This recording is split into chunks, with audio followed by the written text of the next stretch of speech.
Malu tak? Aku malu ni. Cuma. Malu aku malu ni. Aku malu ni. Korang pun yang jenis pemalu macam ni? Tak apa. Sini Syah bagi tahu 3 tips sebelum korang pergi shoot studio raya.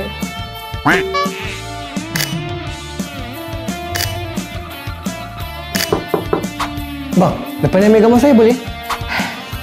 Tips pertama, booking slot terlebih dahulu.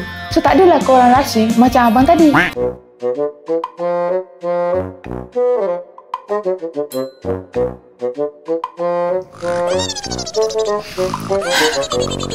Tips nombor 2, tolonglah on time. Kesian dekat fotografer. Yang tak penat ke kena sidak? Okey bang, Sini bang. Sini 1, 2, 3. Okey bang, precise sikit bang, precise. Jangan malu.